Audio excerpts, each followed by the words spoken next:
Now let's look at the system here and what the car is actually telling me when I turn it on, because there are a few things here. So I'm gonna start the car. Car starts fine, no problem at all. Although you will notice two things.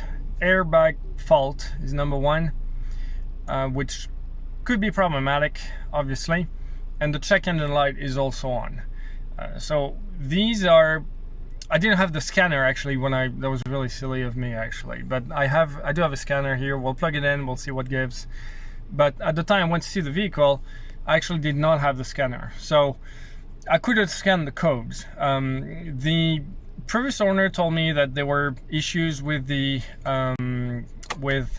throttle control module on the air intake. So that's on the intake manifold, and that's what he said, right? So now he probably didn't know about the codes himself. He brought it to a mechanic. The mechanic told him that there were codes, and that's apparently what the problem was. There were other codes as well that I discovered after the facts, and that was a bit of a bad surprise. But let's plug in our scanner and see what we get. Okay, so we have the scanner connected to the ODB port. It's an AutoFix 5600, as you can tell. And we have a section, it covers actually, it's got a pretty good feature set actually, that particular device. But we're going to look into the Volkswagen specifically. And we will go through a vehicle scan. So let's do that. So it's communicating right now. And we'll do a system scan.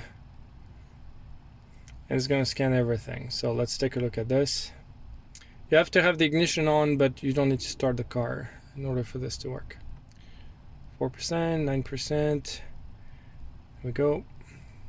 18%.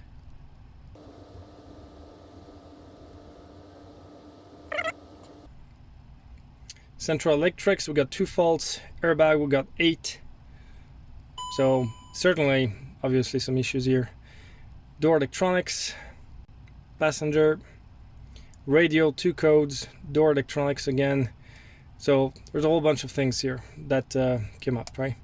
So let's take a look at the central electrics. I'm gonna read the fault codes.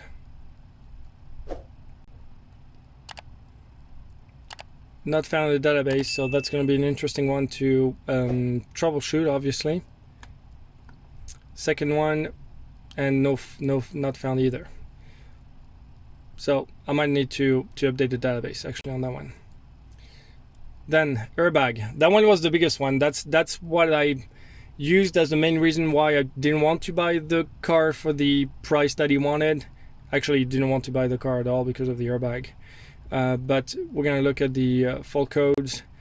Passenger occupant detection system control module, airbag off, indicator lamp, side airbag igniter, front passenger side safety belt switch. So you will see a trend here in these error codes, right?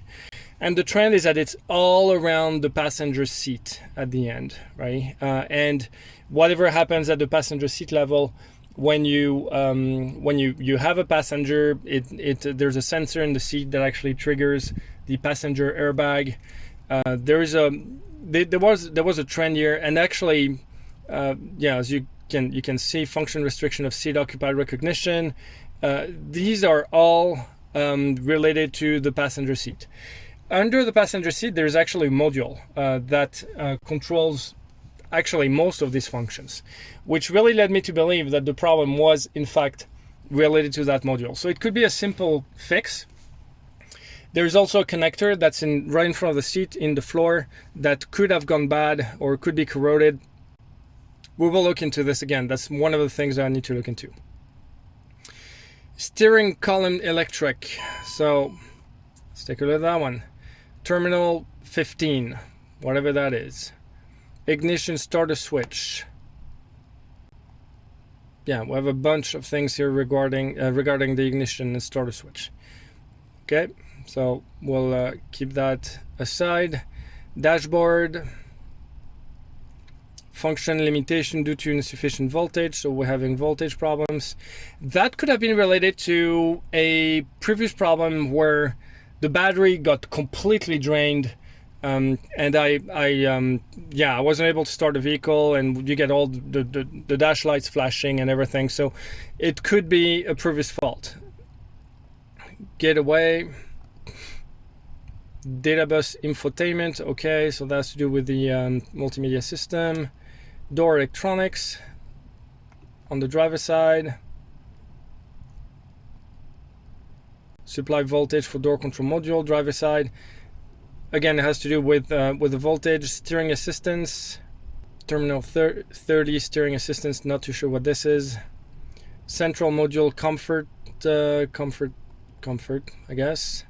Supply voltage, again, has to do, could be related to the battery. Door electronics, passenger. Supply voltage for door control module. So there's a lot of things related to the power here. Radio, and again, it could be related to the battery going completely dead. Voltage terminal again. Door electronics, we're almost there. Lots of codes, as you can tell. Voltage supply again. So all these codes and the trailer function, which I'm not exactly sure what that is. Supply voltage again. Door electronics, supply voltage for door control module right rear. So all of those, and actually when I scanned the car initially, there were not that many of them. The bigger ones were around the, there's actually another code that is not showing here. So that was one of the codes that I had. Intake manifold runner position sensor, range performance problem. Random multiple cylinder misfire detected. Misfire detected on cylinder 1, cylinder 2, 3, and 4. Power relay de-energized performance too early. System voltage, low voltage, fuel pressure sensor malfunction. Intake manifold runner position sensor switch structure. Again, that was similar to the first one. So as you can tell, there's a lot going on here. The intake, the misfiring could be related to an accumulation of carbon in the intake manifold. That could cause misfire. The car's got 180,000 kilometers almost, so it's that time where the engine tends to get a little carbonized and it needs to be decarbed, right? So, and that's typically around the intake valves, right? So we will look into this. It's not too complicated, but it certainly requires a little bit of work, and I'll show you how I plan to do this. But other than that, there are some power issues. What I'm really probably leaning to do is reset all the codes, drive the car around a little bit, because the performance right now seems to be a little sloppy, so it might actually be in limp mode or something equivalent to what I had with my TDI. We certainly need to look into this. So I will probably reset the codes and then see what pops up again, and then take it from there. Okay, so I'm back in the menu here. What I will do is go OK and erase default codes. And we're gonna go OK. Okay. And then we will do the same for each of them. I don't think you can actually do it for like overall, but we will do this one at a time. And that's it. All right, so I'm gonna turn off the ignition just like it was suggested, wait 10 seconds, turn it back on, and then we'll scan again and see what happens.